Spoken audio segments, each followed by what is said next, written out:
झारखंड का नाम सुनते ही हमारे जहन में क्या आता है? शायद ढेर सारे प्राकृतिक संसाधन, खनिज, यही सब है ना? लेकिन आज हम बात करने वाले हैं इसके उस गहरे, रहस्यमयी इतिहास की। एक ऐसी कहानी जो अब तक लगभग अनकही ही रही है। तो चलिए, आज इसी खोए हुए इतिहास के पन्नों को पलटते हैं। तो सवाल ये उठता है कि ये कहानी छिपी क्यों रही।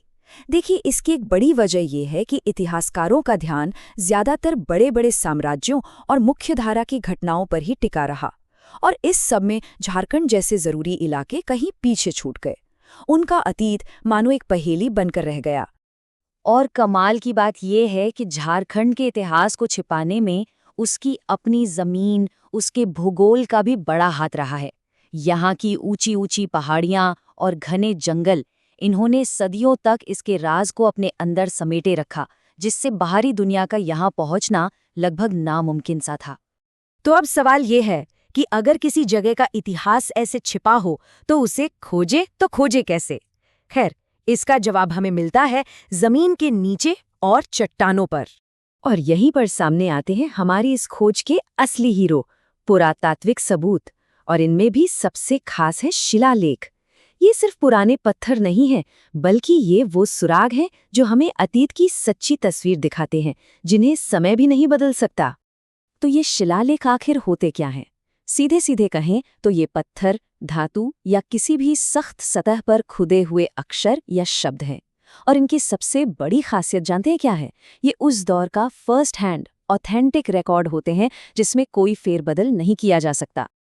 अब देखिए, अब तक इस इलाके का ज्यादातर इतिहास हमें किस्से, कहानियों और एक पीढ़ी से दूसरी पीढ़ी तक पहुंची बातों से ही पता चलता था। और हम सब जानते हैं कि कहानियां जब एक मुंह से दूसरे मुंह तक जाती हैं तो उनमें थोड़ा बहुत बदलाव आ ही जाता है। मगर पत्थर पर लिखी बात नहीं बदलती। वो हमें एकदम सटीक, पुख्ता जानकारी देती है। उस जमाने की तारीखें, लोग और घटनाएं। ये एक ऐसा सबूत है जिसे कोई झुठला नहीं सकता। और अब जो बात सामने आई है वो वाकई हैरान करने वाली है।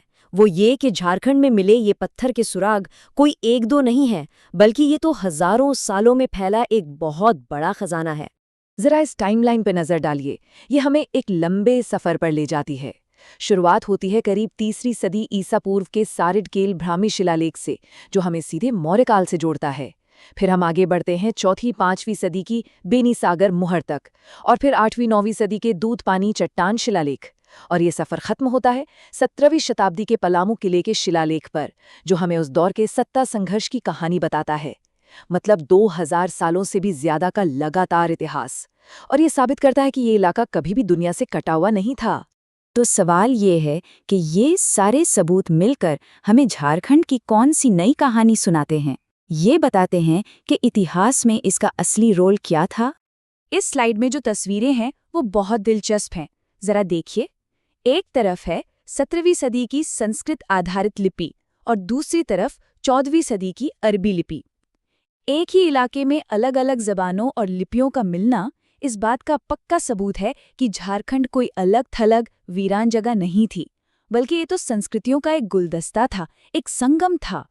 तो इन सब शिलालेखों से जो तस्वीर उभर कर सामने आती है वो झारखंड के बारे में हमारी पुरानी सोच को पूरी तरह बदल देती है।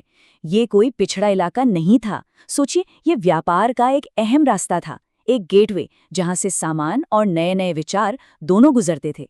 ये मगध और कलिंग जैसे बड़े साम्राज्यों को जोड़ने वाली एक अहम कड़ी था। यहाँ बौद्ध और जैन धर्म का गहरा असर था, और बाद में हिंदू धर्म का भी। अरे, बंगाल के ताकतवर पाल राजवंश ने भी इस इलाके पर कब्जा करने के लिए जी जान लगा दी थी। मतलब ये एक हलचल भरा, रणनीतिक और बहुसांस्कृतिक केंद्र था। लेकिन इतनी सब शानदार खोजों के बाद भी ये कहानी अभी खत्म नहीं हुई है, बल्कि सच तो ये है कि असली रोमांच तो शायद अभी बाकी है। ये नंबर देखिए, 41। ये कोई मामूली आंकड़ा नहीं है। ये उन शिलालेखों की संख्या है जो मिल तो गए हैं, लेकिन जिन्हें आज तक न तो पढ़ा जा सका है और न ही समझा जा सका है। सोचिए, ये 41 बंद दरवाजे हैं और इनके पीछे इतिहास के न जाने कितने अनसुलझे राज दफन हैं। और यही सवाल हमें सोचने पर मजबूर करता है। जब ये 41 रहस्यमयी लिपियां पढ़ ली जाएंगी तो झारखंड और भारत के इतिहास की कौन सी नई, कौन सी हैरान करने वाली तस्वीर हमारे सामने आएगी। फिलहाल इसका जवाब उन्हीं पत्थरों में कैद है जो अपने पढ़े जाने का इंतजार कर रहे हैं।